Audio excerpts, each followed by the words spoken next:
کامل حمیرہ احمد کا ایک معروف ناول ہے۔ کہانی کے مرکزی کردار سالار اور امامہ ہیں۔ سالار ایک امیر باپ کا بگڑا ہوا لیکن لائق 150 IQ لیول رکھنے والا لڑکا ہوتا ہے۔ سالار میں ہر قسم کی خامی پائی جاتی ہے، پھر چاہے وہ نشہ کرنا ہو، کلب جانا ہو یا لڑکیوں سے دوستی کرنا ہو۔ دوسری طرف امامہ بھی ایک امیر باپ کی سلجھی ہوئی بیٹی کے کردار میں دکھائی گئی ہے، جس کا ایک ہی شوق ہوتا ہے کہ وہ ڈاکٹر بن جائے۔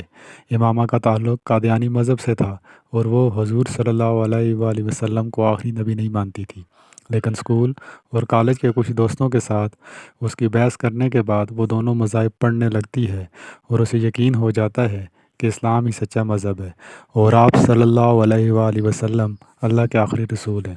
اس لیے وہ گھر والوں کو بتائے بغیر مسلمان ہو جاتی ہے اور اسی عرصے میں میڈیکل کی اسٹوڈنٹ بھی رہتی ہے۔ امامہ کی منگنی اس کی مرضی سے اسجد نامی ایک قادیانی لڑکے سے ہوئی ہوتی ہے، لیکن اس کے والد کو جب امامہ کے کمرے سے قرآن مجید کی تفسیر اور دوسری اسلامی لٹریچر ملتا ہے تو انہیں شک ہوتا ہے کہ وہ اسلام کی طرف راغب ہے۔ اس اثناء میں وہ اسجد سے شادی سے انکار کر دیتی ہے اور گھر والوں کو بتا دیتی ہے کہ وہ اب مسلمان ہے اور کسی بھی غیر مسلم سے شادی نہیں کر سکتی۔ یہ سن کر اس کے والد اسے کافی مارتا ہے اور گھر میں بند کر دیتا ہے۔ امامہ کو اب کوئی بھی بات سمجھ نہیں آتی کہ کیا کرے، کیونکہ گھر والے ہر صورت میں اس کی اسجد سے شادی کروانے پر تلے ہوئے ہوتے ہیں۔ ان حالات میں امامہ کو سالار سے مدد لینے کا خیال آتا ہے، جو اس کے گھر کے بالکل ساتھ جڑے ہوئے گھر میں رہتا ہے، یعنی اس کا پڑوسی ہوتا ہے۔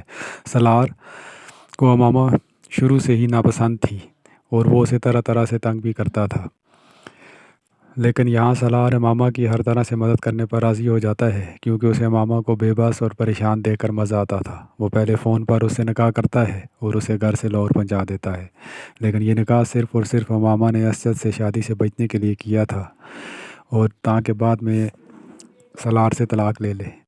اس کے بعد ناول کا سارا فوکس سالار پر رہ جاتا ہے۔ پہلے اس کا امریکہ جا کر پڑھنا، پھر وہاں عیاشی کی زندگی گزارنا، پھر آہستہ آہستہ مذہب کی طرف آنا جو چند حادثات کی وجہ سے تھا۔ سالار کافی عرصہ امریکہ اور فرانس میں گزار کر پاکستان آ جاتا ہے، جہاں ایک ڈاکٹر کے ساتھ اس کی دوستی ہو جاتی ہے اور اسی ڈاکٹر کی معرفت وہ ایک بزرگ سے ملتا ہے جو اس کی زندگی میں پہلا شخص ہوتا ہے جو اسے اسلام سے روشناس کرواتا ہے۔